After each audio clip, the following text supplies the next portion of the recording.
Hey YouTube, this is Southern Prepper 1. Today I'm going to talk about bartering or dickering. This is a skill that we need to develop.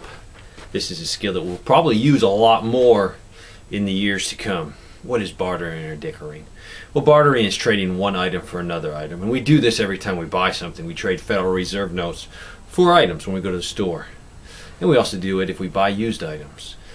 Usually with used items, or when you buy a car or furniture or something like that, you can also dicker on the price. You can also dicker when you go to the flea market. Flea markets or places like garage sales, a lot of times they expect you to dicker. So this is where you have to develop a skill. This skill could be very useful. And it's definitely a skill. You have to be able to read the body language and the tone of what the person is saying when they're talking to you. I like going to the flea market and buying things used, especially tools of high quality, nails, screws, a lot of things, because you can get a lot of things for your money, a much better deal than going and buying the item brand new. 2 weeks ago I went to the flea market. I bought a few things. I bought some boots for my son because he's developed a bigger foot than me, so he can't wear my shoes anymore.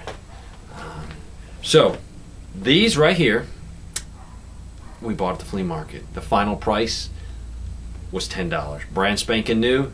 You cannot beat getting brand new boots for $10. These will be valuable because he'll be wearing them now. Plus it's nice to put back a few extra pair, and you can at $10 a piece. You can put some back for later on.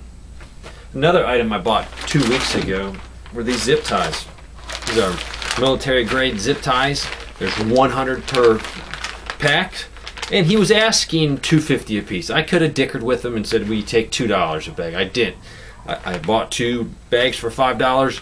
I felt like I was getting a good deal, and I didn't want to insult a man, so I was glad to buy it at that price. You have to be very careful when you're dickering to someone. You don't want to start off too aggressive. You don't want to insult them. You have to accept that they're willing to come down a little bit on the price, but don't jump way down low.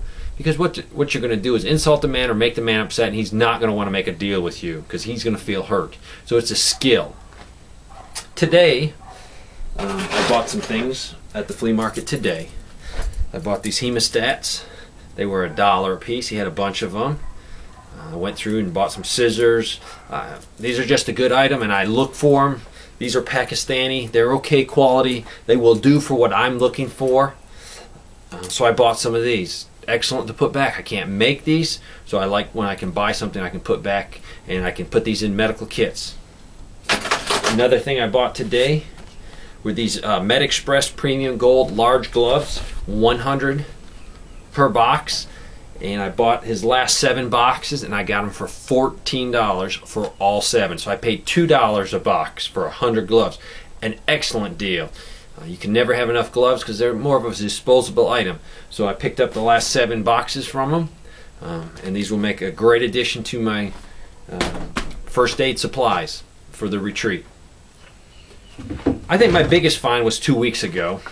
I went to the flea market 2 weeks ago, and I was looking for hatchets. I'm always looking for hatchets. You can probably see, well, you can't see, but on the bottom row there's about 10 of them. I like hatchets. I don't know, I got this crazy fetish with hatchets. I bought these. I looked at these originally. They sell them at Lowe's for about 20 bucks, and I didn't really want to pay $20 for it.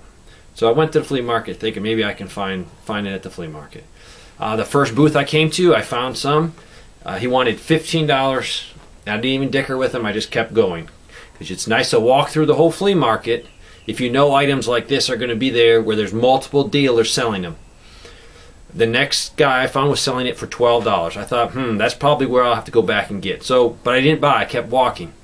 I found a third guy that was selling them, and he wanted $10 for one. I was like, whoa, I'm going to get this thing. But he had 2 sitting on the table, and I asked him, how much for 2? And the guy said $17. So I didn't insult him. It was more than a fair deal, and I paid the man the $17, and I got 2 hatchets. If I would have stopped at the first booth I saw and purchased the hatchet, I would have spent $15. But because I waited and checked around, I was able to purchase for $2 more a whole nother hatchet. So that's what you need to do. You need to use your money wisely right now. You need to look for the deal. Because right now you need to purchase probably a lot. People are out there prepping now. I'm meeting so many new preppers, and they're just starting out, and there's a lot of things to get. You need to prioritize your things, what you need, and then work on that. Don't get overwhelmed. Oh, I need all these things. Just prioritize, use your money wisely, and buy the best, get the best deal you can. Bartering and dickering is a skill. In a WROL situation, a true WROL situation where the Federal Reserve note is worthless, this skill is going to be needed more. This could be a life-saving item that you're going to need. This could be medicine. This could be ammo. This could be food. You will need the ability to dicker and barter. So I urge you now to develop it. Go to flea markets and dicker with them. They're expecting you to dicker. They mark that product up a few more dollars because they know people dicker and people want the better deal. So work on that skill right now. It might be a skill that will save your life. Thanks for watching.